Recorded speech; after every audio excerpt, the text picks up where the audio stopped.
Geno mara nirio makare nyakorom gajuang machigna hinye chenoni mar migago tarike na par kod abirio dwe mar 9 kod abich waikoni weche manyien mag mosebedo ka tuche pacho ka odiochieng' ma kawuono are okinyi omiyo bed kodwa nyaka giko go kodwa mbaka bende live mar ote machok na 3:06 nono ka bemante live Facebook Ramogi TV ke IMRS ka chiel gi Ramogi TV Kenya mbui mar YouTube magi thondweche Ji auchielo itongi magie masira marapaya Kipsitet e county Makericho tieno ma piny Rugodo kawuono. Jopuonj mag baranya bore ruok margi wasu chaka yanga ng'anyo margi pacho ka odiochieng' ma kawuono. We've been able to nab an assortment of drugs and substances ranging from cannabis, changa, uncustomed cigarettes and uncustomed alcohol from a neighboring country. Duol makedo kod yedhe ameroji NACADA otima pedha Siaya kendo yudo nyasore kod kongo ma oko podhi machiegni gi skund primar ma Awelo.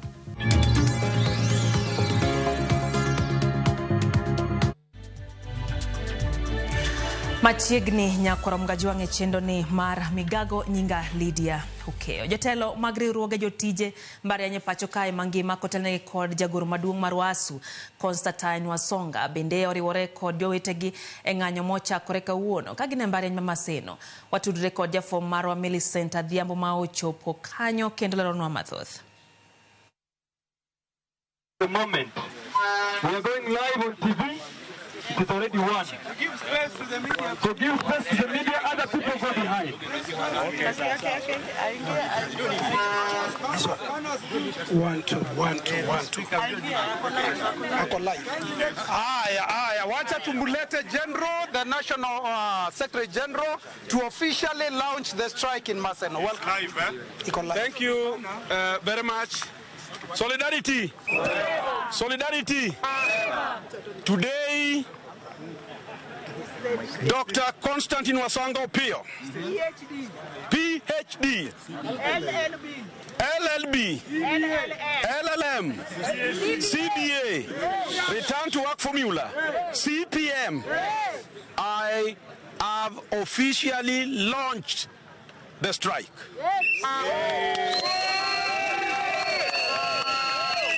The reason why we have launched this strike is because the government has failed to pay us 2.73 billion. The only thing I got yesterday was a letter. Dons do not eat letters. Yes. The next thing why we have launched this strike is that in 2021, 15th January, we won a case. Yes. And the court directed SRC, IPUCCF, Ministry of Education, and the National Treasury to provide additional funds to implement the 2017-2021 CBA in total. Last night, I got a letter from SRC saying that they were going now to meet, which is good. They can meet while we are on the streets. Can meet and eat meat. The next thing why we are on strike is that the government and IPCCF have failed to negotiate, register, and implement 2025-2029 CBA.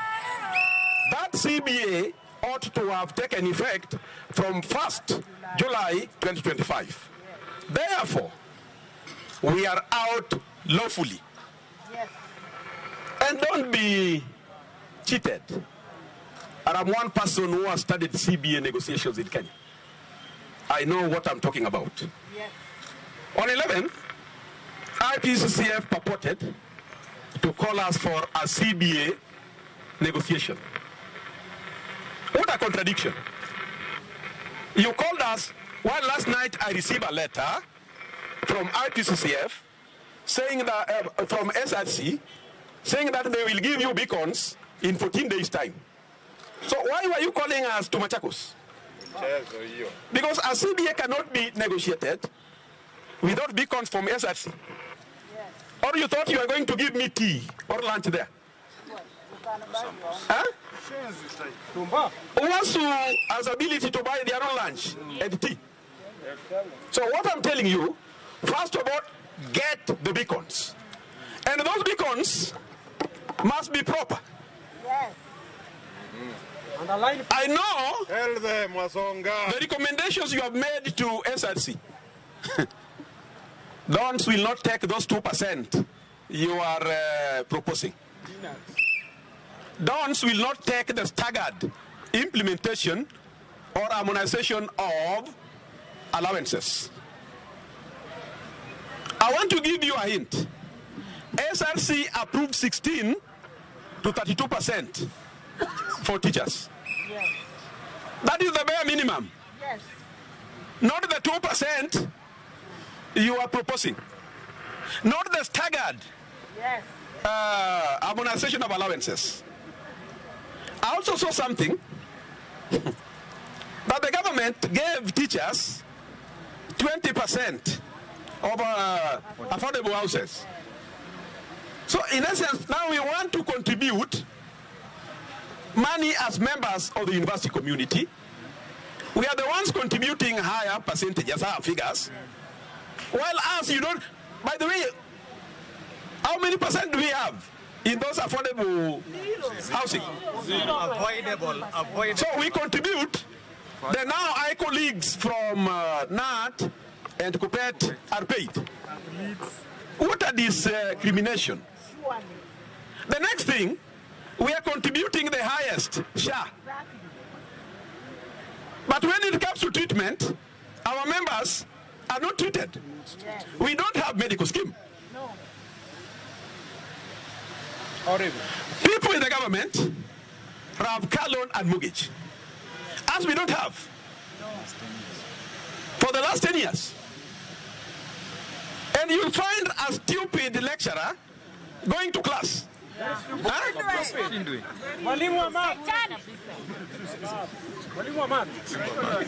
But the goodness, even students now will ask them, are you doubting yourself? Huh? Are you qualified? Your colleagues are out, while you will be sneaking in the morning, or you will be teaching online. Who bewitched you? Who bewitched you? Satan. So in essence, I think my mind was very clear. And I wrote the notice in very simple English. Because now as I was writing, my colleagues were telling me, I don't bring legal jargons. I put it as simple as possible. And what I said was this: we shall not go back to work unless our 3 demands are met. In totality. In total. What I meant is that we must get 2.73 billion in our accounts. Yes. Another thing, what I meant, we must get all the arrears for 2017-2021. Then another thing that I meant was that we must negotiate, register, implement 2025-2029. I didn't say you write to me letters. Instead of writing those letters, can you wire the money? Yes. And don't just wire 2.73 billion. Wire plus 8.8 billion for 2017-2021. Yes. Then give us a proper counter offer. Yes. I want to tell members of the public, 2025-2029 CBA is to cater for quality education in public universities. Yes. There is exponential growth. Oh, kisungu kubwa. Tell them. Increase. In student population in public universities. Especially in myself. But the recruitment of lecturers is not commensurate with the exponential growth of students in public universities. Yes. Tell them. Therefore, students are being taught by part-timers. These part-timers hold marks because universities don't pay them. Yes. And this makes students fail to graduate. Yes. I want to ask, how can you come up with 100% transition rate to universities without additional lecturers? You have always seen the government, I saw them, they were saying, they've recruited 50,000 plus. How many have you recruited for universities? How many? Zero. Huh? When you go to lecture halls, we have crowds. Crusade. The last crusade I taught in this university at Indocha Hall were 1,200 students. Is that a class? And can we say that we are offering quality university education in Kenya? With IT. And you also say with IT. Yes. Huh? While others are doing that IT outside. What we are saying, negotiate 2025. Mano kanyen twak nyakurom gajong wadhi mbele kanyo mi tayo kod jotelo go mag riwruoge jotije mbalariany mabende ne gi ng'anyo kotenre kod wechego mag osara. Kwadhi mbele ji auchiel owito ngimagi masira mar apaya maweyo ji 4 kod hinyruok mopogore opogore. Masira no timore Kipsitet e apaya maduong' ma Kericho kochomo Kisumu. Otieno ma piny orugodo kawuono ji moyudo hinyruok ochwale kuonde thieth makono kama gidhi nyime kod yudo thieth.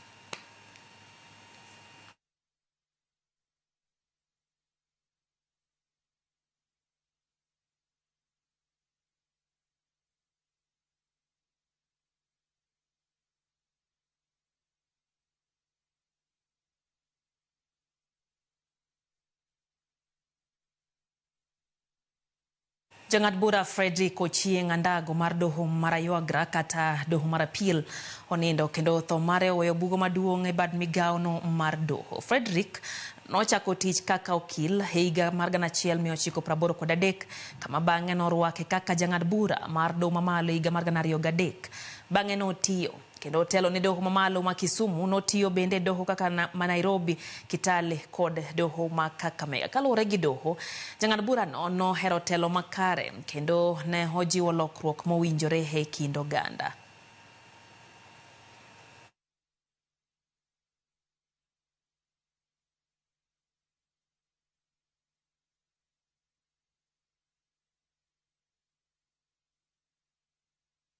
Joapiko e kaunti ma Vihiga sani koro kwedo tim mar wang'o nyamburko manotimore Bama Ulwanda kagiwacho ni ne ok gin e wach makamano. Joapiko go okalo kuom jatendgi Alex Ekuya wacho ni nitie ji makoro tiyo gi wachno e kelo sigu e kind jo nyamburko kod joriemba boda boda. Ekuya wacho ni wachno oseter ka obila kendo ji mane wuoyo kinde no kendo mano wuoyo nyamburko kendo uso chumbego ong'e ka koro gidwani obilo tim nonro mar makogi.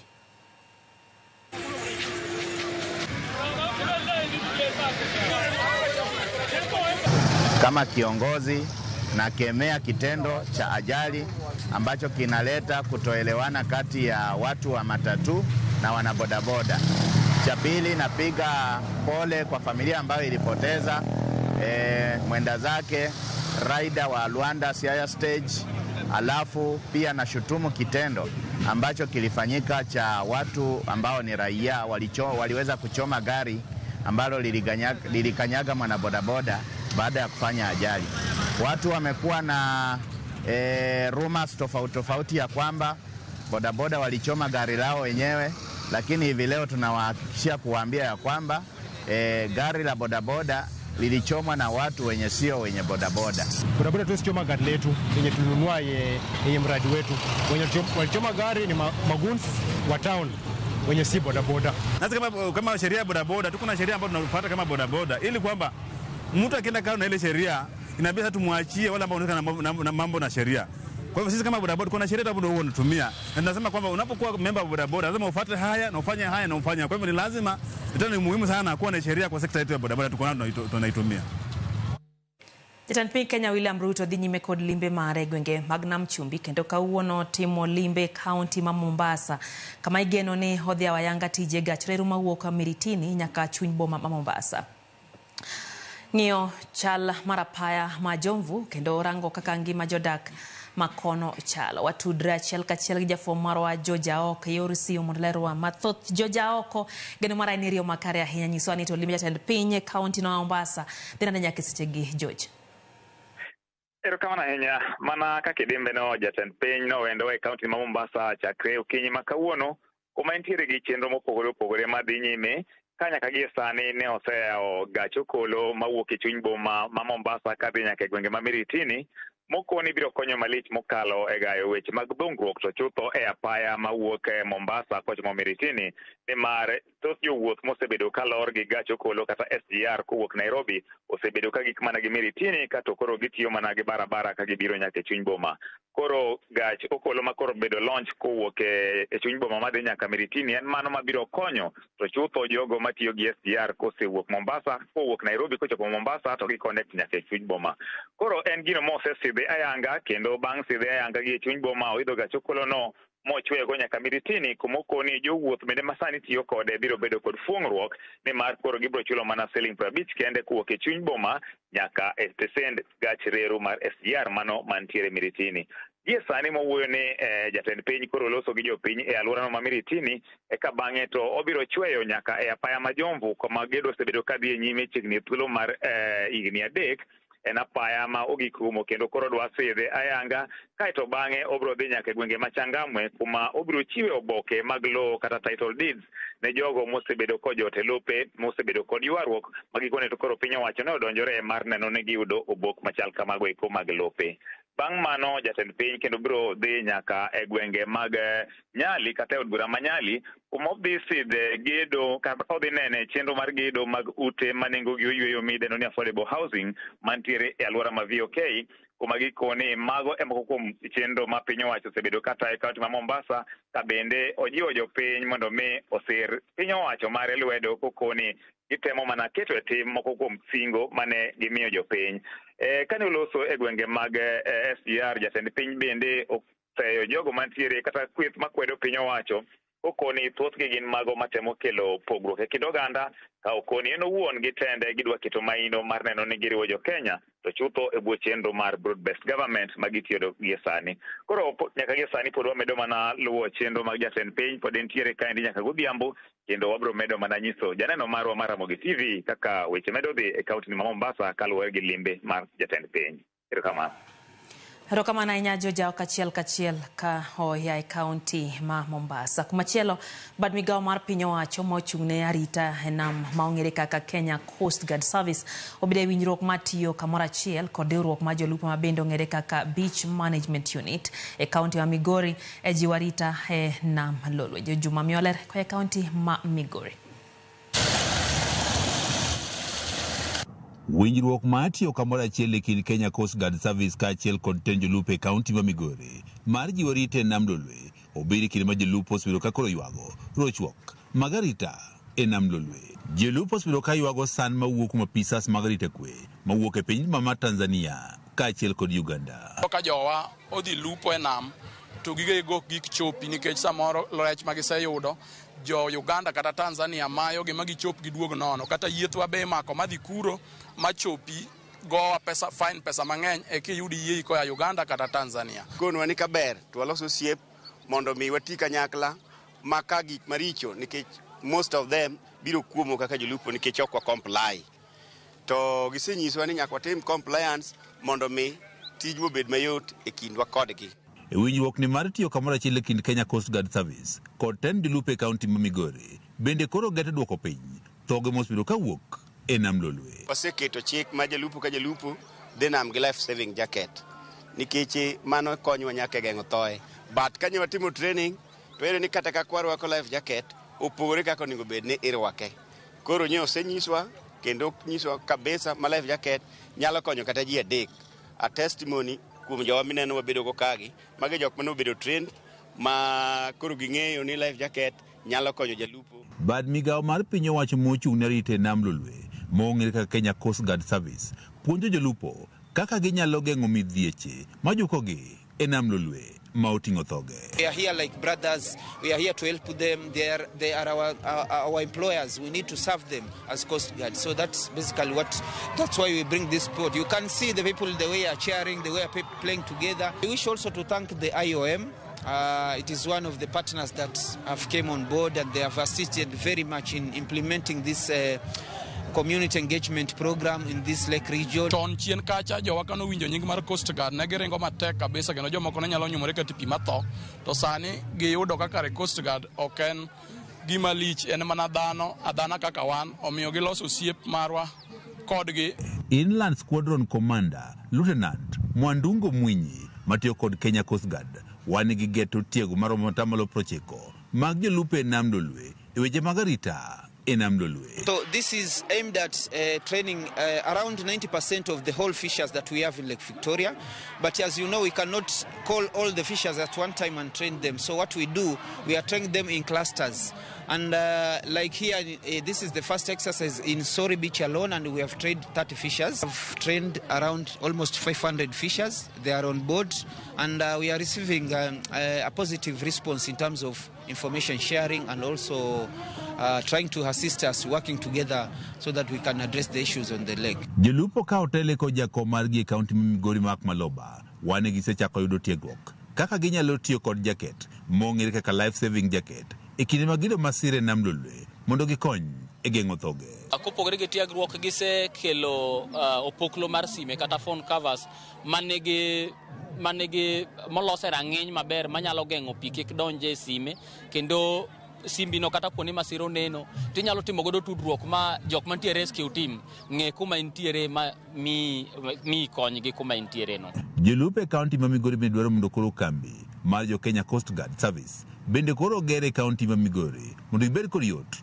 e yudo kony ka kuom Kenya Coast Guard Service. Kwayo ni kaber ne waseyie ni mondo Coast Guard obed Sorika mondo mi wabed machiegni kodgi, to still nikech pod wan gi pek e dier nam wadwaro ni kaber kabisa to kampo keti migingo mar jo Coast Guard mondo Zoia, Waganda kod wa Tanzania matamo jolupo magwa yudo haki margi e sama gidhi menyo.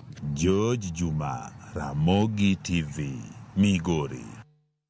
Duol mochung' ne nono kaka obila thieth Rukai Haipoa koro sidayanga chenro mar medo timo lokruok e bad migao mar obila kaka okang' mar bero kaka gitiyo. Weche mag rocho ratiro mag jopiny moko kuom gigo makori biro mi pek e lokruok ma isundo kod Haipoa. Kata kamano, dwaro mar chulo oganda mano owito ngimagi e lwet obila bende koro twagie ka koro gikwayo piny owacho mondo ratiro kod adieri ochop e wang'e kaka chik dwaro. Haipoa has a lot of powers, but it is yet to be actualized and to be fulfilled, albeit it being only 14 years. And allow me to suggest one of the ways as a legal practitioner for you to consider. If you look at the 150 cases constitutional filed, that is enjoining Haipoa as an interested party, often against the AG and the National Police Service Commission, you find they could be easily complied to. And therefore, maybe it's time we explore how do we rope in judiciary so as to ensure that it retains supervisory powers. This means for the actors to go back to court, let's say after 1 year or 2 years, and to be able to update the court how far they've complied with the decisions of the court. Apedha mar kedo gi yedhe ma ok opuodhi motelie kod duol mar NACADA e boma ma Siaya weyo jopiny kod buok bang' yedhe mag nyasore kod kuong' ma ok opuodhi yudi machiegni gi skund primar ma Awelo e boma ma Siaya, gino makoro kelo buok e wi arita mar nyithindo e skundno kod jogweng' mangima. Jalup Darekta mar yore tudruok e duol mar NACADA Simon Mwangi wacho ni ne gitimo apedha ma kamano bang' yudo muya maling'ling' kowuok kuom jopiny. E kinde apedha ma kamano, apisas mag obila nomako achich achiel ka nyasore mar Moral achiel, kuong' ma ok opuodhi maromo lita 100 kod ndawa bende nomaki.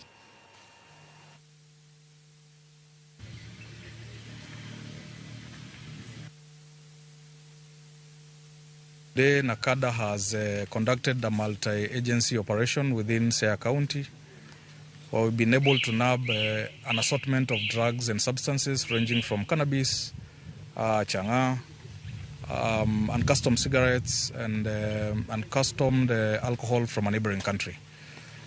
This is following the Rapid Results Initiative on Drugs that was issued by the Cabinet Secretary for Interior, Honorable Kipchumba Murkomen. And we've been able to nab one suspect who will be arraigned in court to face charges on a wide range of charges because of the kind of substances that have been nabbed. It is also important to note that this operation is also as a result of public demand, because the suspect that is in custody was operating just close to a school fence, a primary school fence. Dakika en prario kod ang'wen nyakorom gajuang bang' sa abiriyo mar odiochieng' chendo en migago hero kamano kuom kete Ramogi TV ano jawarianda Jack ntiere Sakwa Beach kaito Okoth Njiko Jaunga ntiere kodwa e chenro andro bira nini kachaka ntie Siaya County kaito Monica Kumu wacho kanyo ni gimodhiere gi pacho ka ene wechego mabende dhi ma okare nikech omenda ok chiw ne sectors kaka owinjore. Wacho ni osik mana ni pesa onge sani koro jopuonjgo mag marenyo gomo. Wacho ni ok gin gino makare mowinjo bedo ni timore pacho kae. Gino mare en ni bro ri wechego mag somo kendo ibro chiwo omenda ne sectors kaka owinjore. Mwalimu Faith Mzomo kantiere Malindi aneni kacha in bende we matenya kwaro mgajuang chenro en migago kikidhi mabor.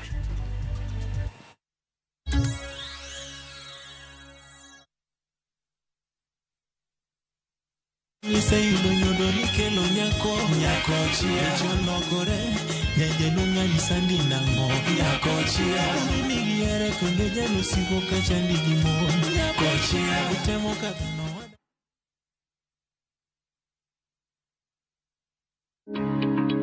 Riuri kod wakiny e penj laktar kaosir kod CIC Insurance Group. Wadhi bedo kod Professor Walter Mwanda kao koloni matut e wituo ringa mar remo. Penj laktar kod Ruth Otieno saa 10 odhiambo kik bai.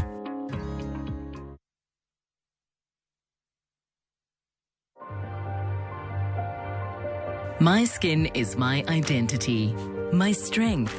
It's unique and deserves care made specially for me. Nivea Radiant and Beauty Even Glow, enriched with 95% pure vitamin C and pearl extract for visibly radiant and even-toned skin in just 2 weeks. Nivea Radiant and Beauty Even Glow. Skin is for celebrating my shade of beautiful. Nivea is for skin.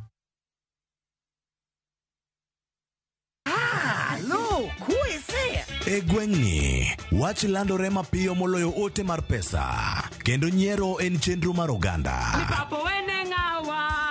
Chief ong'eyo wachno, kata jopeng' ong'eyo. Ka chieng' tich abich ochopo, waduto wachokore. Ok ne baraza, to ne nyarkochia.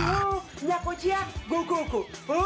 Nyakochia toxin. En chenro ma gik moko duto ng'aw malo mokalo tong'. Chakre sigendni, weche miwacho. Pato akanyi leo chunya, nonyuoli puri. Riwre uru gi oganda duto, kendo we uru wanyier ka gima okochuno ni ng'ato chul puothe no. Kokija richo, ting badi malo, Jehova Nyasaye golo nyaka muponde ndalo. Nyarkochia, tich abich, saa 1:45 otieno, mana e Ramogi TV.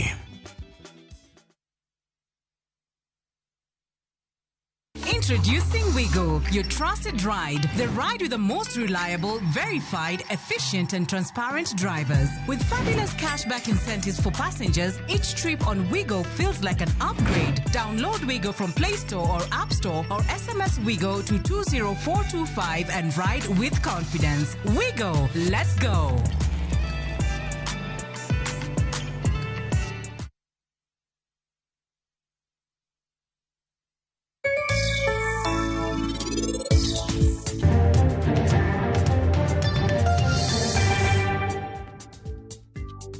Diang dwaro kama yom moninde. Ka konindo kama yom kendo chage be medore.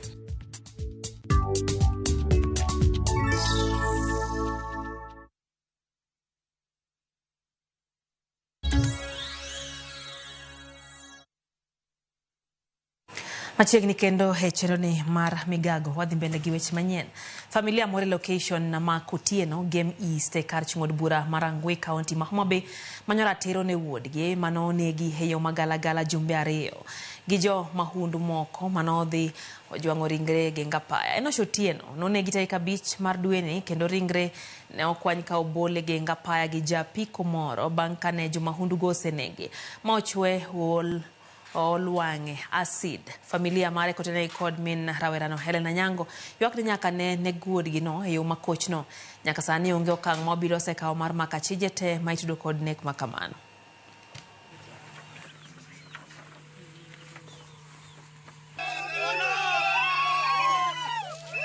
Tina to nyathina opoyowa jokama nikech ka wachiewo to wachiewo gi masira.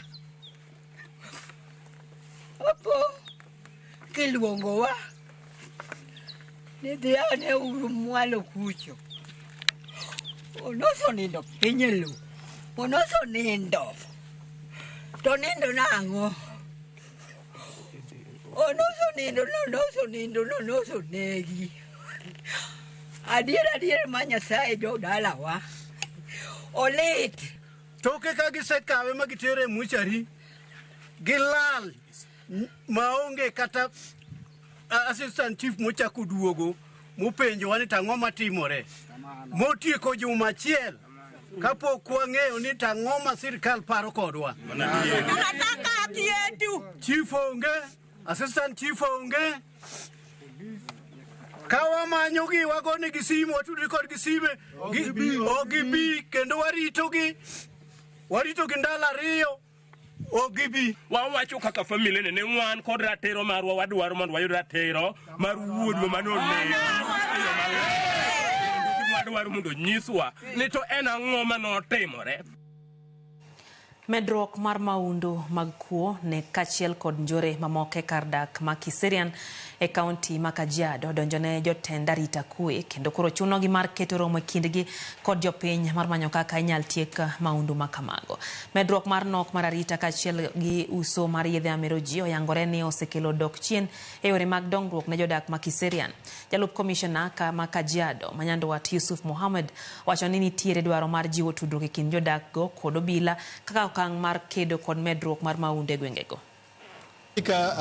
Huu mkutano umekuja wakati munasab sana, yani wakati sahihi kwa sababu ya yale ambayo yanaweza kutokea katika sehemu yetu Kiserian. Tumekuja kujitambulisha kwao, wao watujue na sisi tuwajue, na pia kuwafungulia milango kwamba wao wakati wote watakapokuwa wako na jambo lolote waweze kutufikia wakati wote. Ukikosa kusikiza vijana kile ambacho watafanya, wataamua kwenda kutafuta hiyo haki. Na ndiposa sisi tumekuja hapa siku ya leo, ndiposa tukaweze kuongea na wao. Kiserian kumekuwa na visanga nyingi, mauaji, na siku ya leo tunaye furaha kwa maana tumepata mahali tutakuwa tukikibilia ili hii shida iweze kutuondokea. Tumeshuhudia vifo ambavyo havieleweki, watu wanauawa, wanatupwa hapa damu. Waweze kuongeza ulinzi unayotosha, ndio mama mboga akiwa kwa soko anakuwa na wakati mzuri wa kufanya biashara yake akiwa na amani. Mzee yote ambaye anafanya biashara ya usiku anajua kwamba niko safe. Don bura mara UDA koro ketayanga negedhi bedo kod welo tarik 20 dweni mar puodho jachung' margi ne yiero mar jaod bura ma Malava mabiro timore tarik 27 dwe mar 11 gane. Magi timore bang' winjruok rem bedo e kind jochung' madwaro tiko mar UDA ne yiero madundo ma Malava. Jimmy Kahindi ma en achiel kuom jochung' ne yiero duond bura mar UDA wacho ni gibiro tiyo kod masinde manyasani e yiero no, ka bende omedo ni yiero no biro bedo mauyanga kendo mantie kod ratiro. Because this gadget will interfere. Basically what we are doing a run of the main election. It is only that Shetani tuingilia kidogo hapa kwa. We need to come out strong from these primaries. So to my expectation, I'm looking forward for a free, fair and credible nomination where we shall have no more disputes. We've had a lot of processes since last week on Tuesday in the party headquarters, State House. Now we are here. It is just a symbol or a situation whereby the party wants to give the Malava people a process or a situation whereby they can choose the most suitable candidate. I would really want to request the electorate to support the initiative, to come out and vote so that Malava can move forward. I am certain I'm going to claim the flag, and I will urge my colleagues, the voters, and any other party who love the president and the party to support the cause. In these party primaries, as the National Election Board, we want to assure our aspirants and their supporters. We have done this before. We want to assure them and again that as the National Election Board, through the leadership of our chairman, Ms. Engineer Maura, we are going to make sure that we deliver free, fair nomination exercise, which will be verifiable. Riwruok mar jokuny mula matindo mayudre riwruok mong'ere kaka asma kotane kod jakom margi Ahmed Sala dwaro mondo mi jokuny mula duto mapod dongore e pacho kae olos riwruok margi kochakore e kor gwenge. Kalure kod Sala wacho ni ma en yo makare mar chopo kwayo margi ne sirikal mondo ng'e midhiero makwako jokuny mula matindo kalure kod nonro manyiso ni gin e 90% mar weg kuonde kunyo mula ma pacho kae. Chenro makama igeno ni mondo mi ojiw choko mwandu mayudre alwora mag kunyo mula mondo mi konyo dak makono.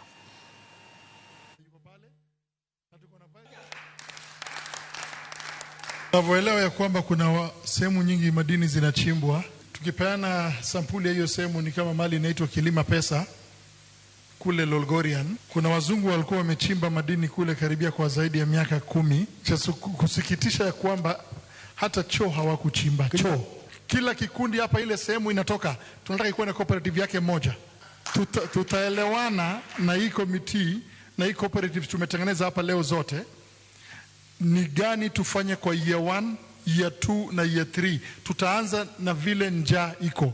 Kama ni njaa ya barabara ya kufanya renovation ama ni njaa ya shule, njaa ya maji, mtatuambia ni gani ndio first priority. So tunaweza sema first year tuna achieve this goal, second year a certain goal. Tuoche matama jakelo ting mapek ok yor thieth kende to kata mane nengo mar thieth kod dang'ni mar paro.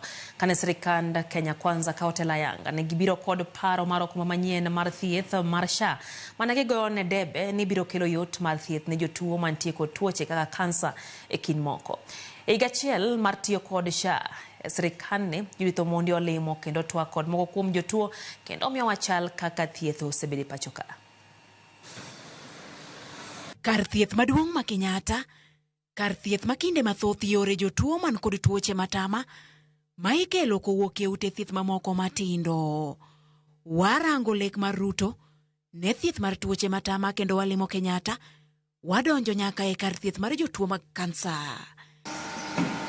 Waromo kod Linda Ochieng, nyadendi ma wuotho golo Kano Katolo, nyaka Buore Nairobi, wuoth mar manyo thieth ne tuo mar kansa mane ofwenyore e dende higa ma okalo. Nachako ondinga ne rama kaso bang'e aduoga neno discharge ko nadhi e hospital to ne gidhi gigolo ringo ne gidhi ng'ado ringo to gidhi gipimo narito bang' juma achiel kane result oduogo to ne giyudo kan gi kansa stage 4B to no spread e lungs gi bladder. Koro no kanyal dhi e choo mora mora. Report mar bedo kod tuo mar kansa ne ochande ahinya to ewi kaka omenda mar thieth biro yudore kaluwore gi nengo mar thieth mar kansa ok e pacho ka kende to kata mana e pinje maoko. Linda ne ok tii kod okumba mar thieth ma okalo mar NHIF ne ondikore kod SHA e kinde mane ofwenyo ni en kod kansa. SHA osebedo ka chulo ne nengo mar thieth nyaka koro ochopo tieko thieth maogik mar chemotherapy. Otimna kimo adek. Mar adek na bleed makolap. Ginyisa ni koro chal ka gima kimo mitimona no ok otim maber. Ne giora e radiotherapy Texas. To kana dhi radio ne otimna radio 10 times. Kasa duogo. Kaso bang' radio giora e nini. Radio no be SHA ne chung'e. SHA no osechung'na e thiedhegi te. Gima chuloga Kenyatta kae en mana neno daktari consultation ema chuloga en ga mana 1150.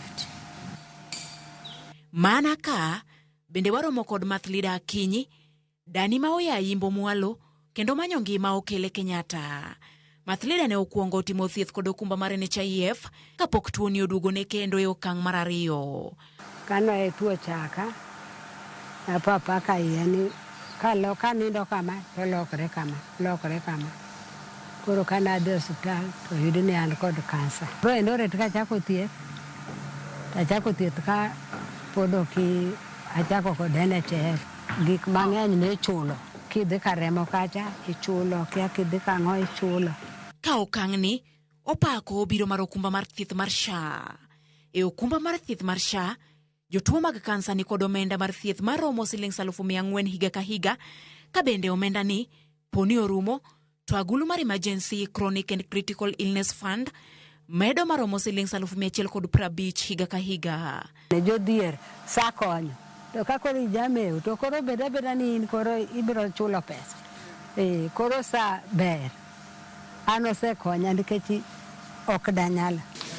Kopogore kod thieth mar kansa, walimo bende jotuo mag nyarogno mana e kar thieth ma Kenyatta. Ma Benson Kamau, e lai mar jotuo mag nyarogno, obiro kawo yath. Motelo ne SHA, Benson ne tiyo kod okumba mar thieth mar NHIF, ma okoni ne ok yiene kawo yedhe. Kabiro mar SHA okelo geno kod yot, jatuo nyaka sani kawo yedhe maromo Sh10,015 dwe ka dwe. NHIF ilikuwa inalipa dialysis, lakini kuna vitu zingine haikuwa inalipa kama dawa zingine za kuongeza dawa inaitwa iron. So hizo haikuwa inasimamia hiyo wakati. Lakini ukilinganisha hiyo wakati na saa hii, at least kuna mwangaza mzuri. Kuanzia kitu kama Januari hivi, ndio nadhani tulianza kupokea SHA. Ikawa SHA saa zingine ilikuja na program inasaidia kama uko patient wa figo, unasimamiwa around 200,000 kwa paia. E okumba mar thieth manyien ni, agulu mar thieth mar nyarogno, limbe mag laktar mar rango nyarogno kapok oloki, kata otim bero, omi Sh150,000, bero kata loko nyarogno, aguche omi Sh700,000 higa ka higa, ka klinik mabiro bang' loko nyarogno, to omi Sh200,000 higa ka higa. Kata bed ni thoth jotuo mag tuoche matama, koni SHA okelo fuong'ruok, pod nitie ywak ahinya te wi lai ma SHA tiyogo. Gikoni lai manyasani, deko thieth kendo kawo kinde malach mondo mi opuodh thieth ne jatuo. Kopogore kod ma, bende koro nitie ywak mondo mi ober ute thieth manie gwenge, ahinya to e rang'iny mar chiwo thieth ne jotuo man kod tuoche kaka kansa, nyarogno, oboye kinde mamoko. Hizi hospitali za kutibu kansa wazipeleke kule mashinani. Pale kule mashinani huko hizo. Wanaweza peleka kule Siaya, peleke Bondo, ama kule Gutagulu, zikae huko, mali wagonjwa they can access these hospitals easily. Hii service unaweza pata rahisi. Ywak bende podo kwako okumbani wi kaka gichulo gope mag ute mag thieth. Judith Omondi, Ramogi TV. E chenro mar ng'e gwenge wa kawuono wadhi nyaka Kabondo e kaunti ma Homa Bay kama jafwambo mar Millicent Adhiambo go e tach mar twak gi jopiny mag gweng' ma Gweno Kipodi. Sigand Gweno Kipodi chalo nade Nyakwaro Mgajwang wane siganani. Nyakwaro Mgajwang machiegni kendo e tielo machielo. E chenro mar ng'e gwenge wa jumani kalapapla mar ng'e gwenge owuok e kaunti ma Migori. Ofuyo ma obiro piyo e gweng' mong'ere ni Gweno Kipodi mayudore e kaunti ma Homa Bay. Ka iselimo kata isekalo kata isewinjo kama iluongo ni Gweno Kipodi, ang'o miparo ni nyalo miyo chak kamoro ni Gweno Kipodi? Wagoyo ne mbaka kod jodak maluorani ginyiswa ni tang'o momiyo giparo ni gweng'ni ne ochak ni Gweno Kipodi. Mondo miluonge ni Gweno Kipodi ne en gweng' mane iyudo ni nitie gu. Koro gima ne nyalo chieke gu ne onge. Koro guni mondo mi ni pur ni gwena mondo mi iyud kamoro minyalo pur. Koro kata king'iyo ka iyendo ka ena gu. In fact kata kichako puro ka boyudo ni kaki medo dhi piny en mana gu. Koro ne jomo puro around ka ng'enygi ikuongi golo gu monde mabe jomoko be ne kelo nyakalo. Version mar ariyo mar story mar Gweno Kipodi kata nying mar Gweno Kipodi ni en ni joma chon kata jodong no believe kata ne giyie ni ng'ama miyo kata ng'ama dhako kane tedo gweno to noko yie ni kao lemo moro amora kata obed mana kado. Nying no nowuok e area ka kane nitie jodongo adek mane nie gweng'ni, joko kwaro, joko widi, joka nyal. To joka kwaro gi nomi kama tek ma kata gipuro kata wapuro to onge gima wuok, ne lo mathany thany, kite ne nitie mang'eny, to mine ne ok oyiene gi chamo gweno kata podo matin. Koro gineno ni yawa wan gweno ok podi to lopwani en bende ochalo mana gweno, ochalo mana gima ok podre. Ka wuonewa ne obiro dak ka mondo gipure, to ne giyudo ka lobni tek mok nyal purore, to koro ne gipime gi kod kit joluo moro ma wach ne gweno ko oyang' to jaduong'e machamo te, maka dhako wang' ochodo bathe mo mathin to ibiro fwenye no chamo gweno. Koro miyo ne ging'iyo lobni, to nok en gima inyalo puro, kigoyo kwer to kwer ok donji, opodore mathin. Wekuru wawinja nena ni adieri motenore kod kuku mar wach ewi gima nomiyo chak gweng'ni ni Gweno Kipodi ni kanye kawuok kuom jodongo mane nitie kanochakore, to ne ochakore nade. Sama koro wantie ni oula oseimo gik momiyo ni luonge ni Gweno Kipodi, tinde nyalo nwang' kopodore. To ne en kite molawre, kidi mar guno lawre ka, to gi kidi machielo miluongo ni kit ombo. Ka gidhi giriwore wang' achiel, to koro gitegno gik machalo kaka kwer mating'oni ok igo mut donjo. Kwer chikore achika ok podre. E ndalogo mine kata kanyako adalagi to biro tedo, inyalo miye gweno mondo losi, to ok oyiene chamo lemb gweno kata achiel. Ok opodi, kata wich gweno ok ocham, kata mana buomb gweno kata ng'ut gweno ok bed maonge, kata tie gweno. Magi duto nyaka nyambi gweno. Ka nyithindo dhirgi, gine ma gikawo nyambich gimiyo nyathi, gine ma gikawo mich gweno gimiyo nyathi, gine ma gikawo ng'udi gimiyo nyithindo.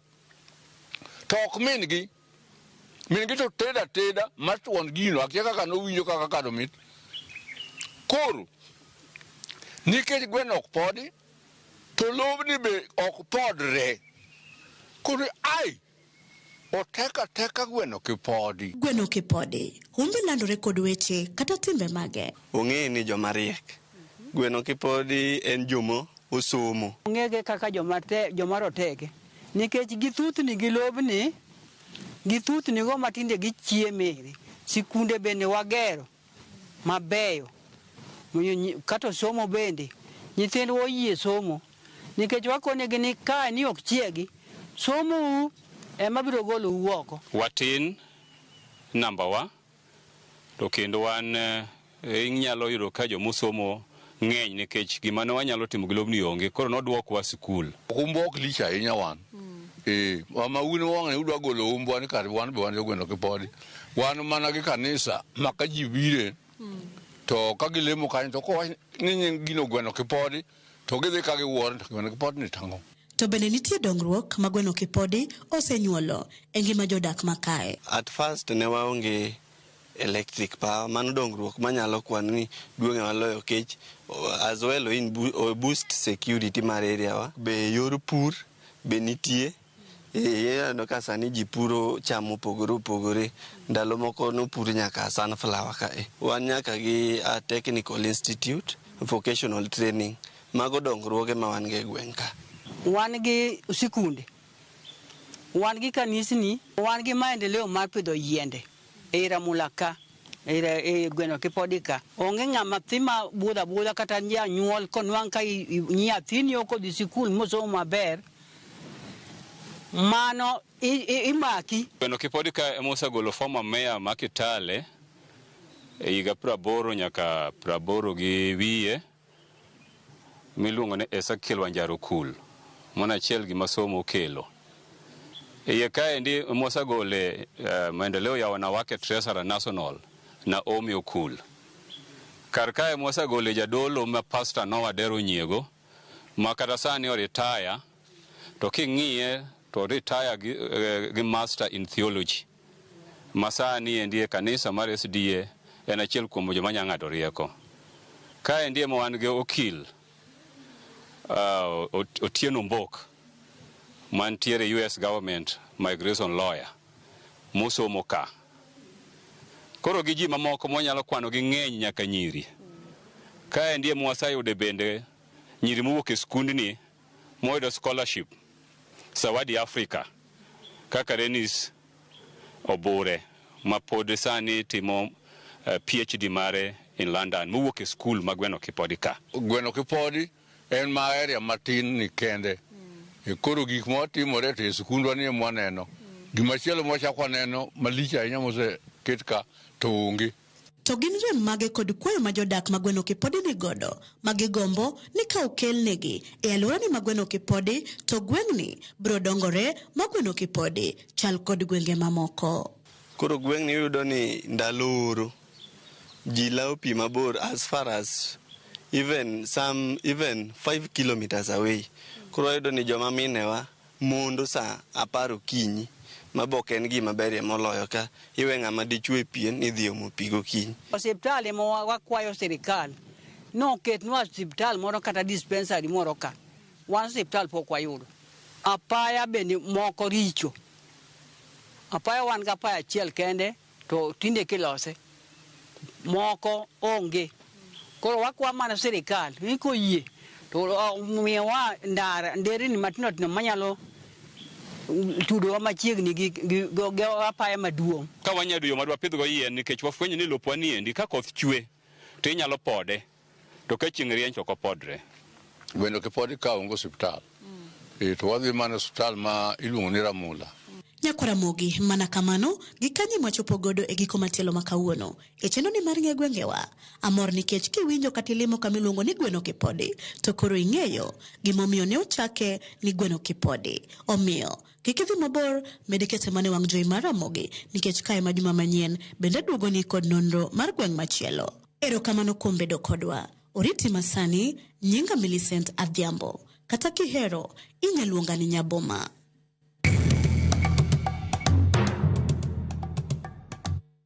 Wayo matin nyakwaro mga jongo duo kod mago mag tuke kikidhi mabor.